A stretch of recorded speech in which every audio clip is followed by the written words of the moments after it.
저는 제주교구 효돈성당 본당 신부로 있는 김영민 베드로 신부입니다. 오늘 우리 효돈성당과 그리고 남원성당이 함께 이곳 강정에서 미사를 하는 날인데, 저희가 올 때마다 저희는 말하자면 총본당이기 때문에 숫자가 별로 없습니다. 숫자가 별로 없는데 오늘 이렇게 대전교구 전민동 성당 맞나요? 예, 전민동 성당에서 이렇게 수많은 학생들이 와서 미사 시간이 더 풍성해지는 것 같습니다. 중고등부 학생들 맞죠?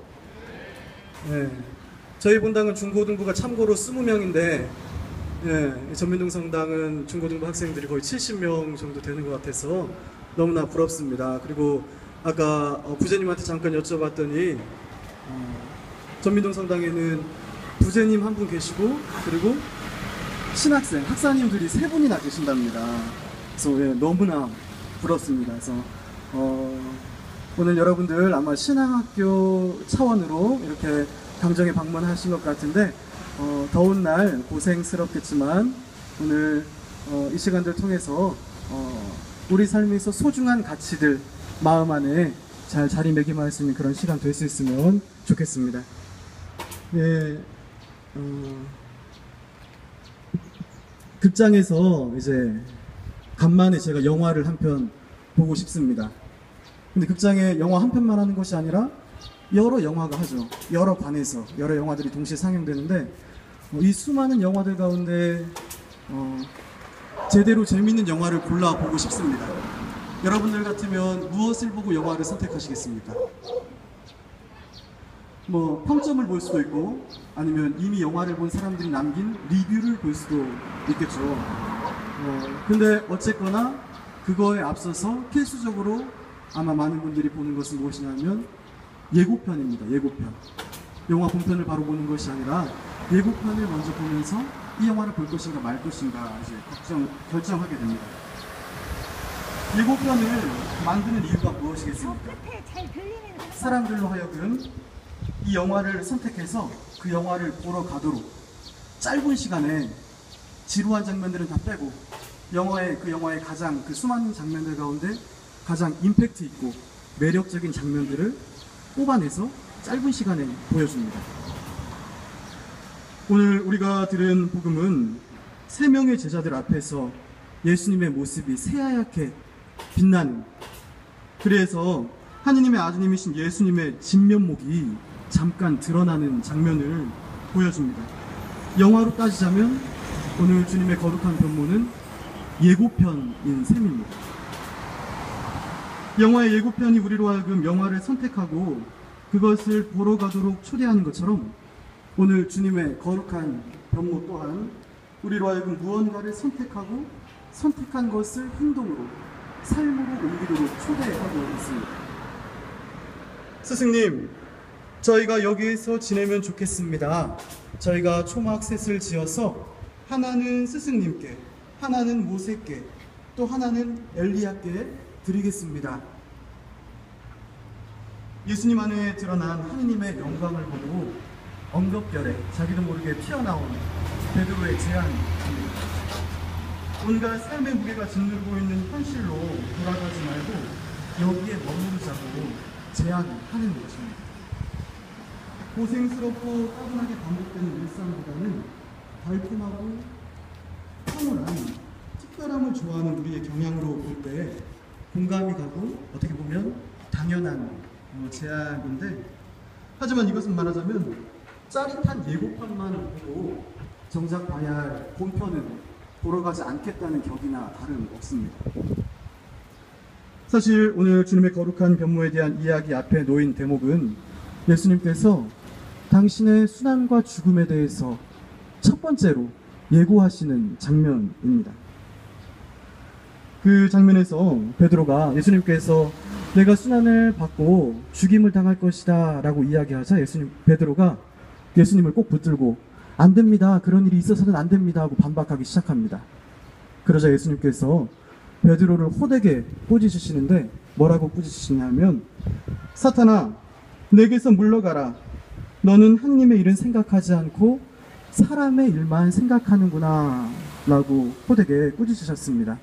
그리고 이어서 말씀하시기를 누구든지 내 뒤를 따르려면 자신을 버리고 제 십자가를 지고 나를 따라야 한다라고 말씀하셨습니다. 그리고 오늘 복음에서는 모세와 엘리야와 예수님이 함께 나눈 대화가 무슨 내용인지 드러나 있지 않지만 같은 대목을 전하는 루카 복음을 보면 영광에 쌓여 나타난 그들은 예수님께서 예루살렘에서 이루실 일, 곧 세상을 떠나실 일에 대해서 말하고 있었다라고 우리에게 귀뜸해주고 있습니다. 이러한 것을 종합해 볼 때 주님의 거룩한 변모라는 예고편이 우리로 하여금 선택하고 행동으로 옮기도록 촉구하는 것은 사실은 영광이 아니라 순환입니다. 십자가입니다. 사람의 생각은 고생스러움을 생략하고 싶어 합니다.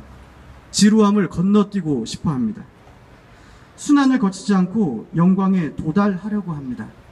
그래서 많은 경우 사람의 일이라는 것은 이 땅 위에서 쉽게 볼 수 있는 것처럼 되도록 짧은 과정을 거치려고 통력을 사용하는 쪽으로 그 마음이 쉽게 기울어집니다. 하지만 하느님의 생각은 다릅니다. 지루하지만 의미 있는 수많은 작은 장면들이 모이고 서로 맞물릴 때 비로소 임팩트 있는 최고의 장면이 빛을 발한다는 것을 압니다. 순환 속에 피어난 영광이 그리고 고되고 아픈 시간 속에서도 꿈틀대며 성장한 생명과 평화가 얼마나 고귀하고 값진 것인지를 압니다. 그래서 하느님의 일은 더디더라도 때로는 의미가 없어 보이더라도 굳센 희망과 인내로 견디어내게 됩니다. 생명과 평화의 가치가 너무나 쉽게 짓밟혀버리고 외면당하는 바로 이곳 강정에서 수많은 사람들이 생명과 평화를 노래한 지 벌써 3000일이 넘어가고 있습니다. 오랜 시간입니다. 그리고 고된 시간입니다. 평화를 건설하려는 우리의 작은 손이 커다란 건설 장비에 비하면 너무나 초라해 보입니다. 생명을 노래하고 평화를 기도하는 우리의 목소리가 지나다니는 화물차의 굉음에 비하면 너무나 조그만 속삭임으로 여겨집니다. 바다를 메우고 끊임없이 들어서는 기지의 건물들에 비하면 프란치스코 평화센터는 아주 조그맣고 위태위태한 초막처럼 보입니다. 그들이 만드는 욕심과 폭력의 영화는 이미 완성 단계에 접어들었는데 우리가 만드는 생명과 평화의 영화는 밋밋하고 그다지 큰 성과가 없어 보입니다.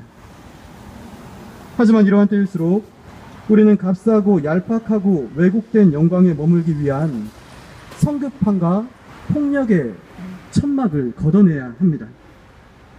예수님께서 보여주신 빛나는 영광이 함께하기 위한 희망과 인내의 초막을 지어야 합니다. 사람의 일만 생각하면서 예수님을 잡아둘 고정식 초막이 아니라 순환과 십자가를 향해 걸어가시는 예수님을 모실 이동식 초막을 우리 마음 안에 지어내야 합니다. 하느님 안에서 누리는 빛나는 영광에 안주하지 않고 순환과 죽음이 분명 기다리고 있는 그 참혹한 현실애로 제자들을 이끌고 내려오신 예수님의 뒷모습 가슴에 새기시면 좋겠습니다.